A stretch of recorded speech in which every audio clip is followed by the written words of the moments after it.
Colin Harding is a director at Latin Forum and a consultant and freelance journalist on Latin American issues. And he joins us now from Manchester. Thanks so much for speaking to us, Colin.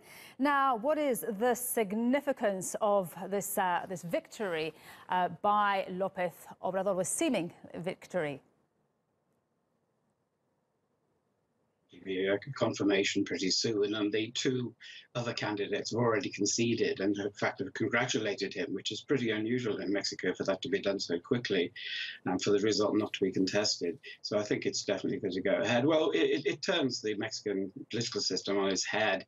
The system has been dominated since the 1920s, first by the Institutional Revolutionary Party, which is in power at the moment, and then by the Conservative National Action Party, PAN, which ruled for the first 12 years of this century.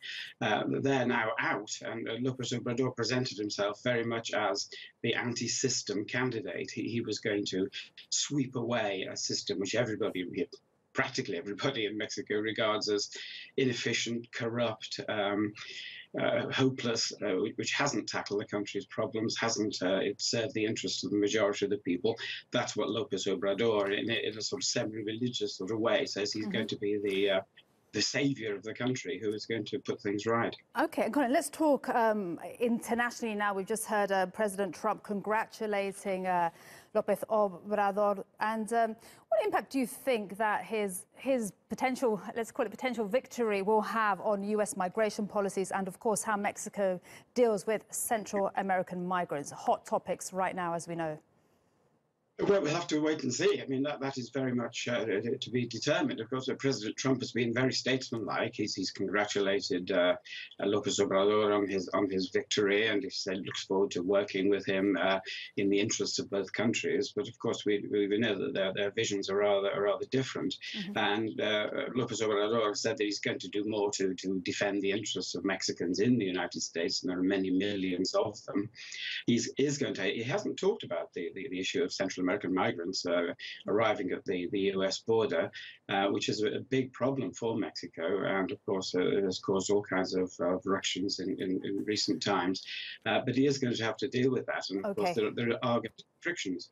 Colin, and let's talk about those big issues in Mexico. We know corruption, very, very important. And of course, he made this the bedrock of his presidential campaign, and violence. Around 25,000 murders last year, the most violent year on record in Mexico. How do you think he can change this? We know his predecessor said that he would and failed.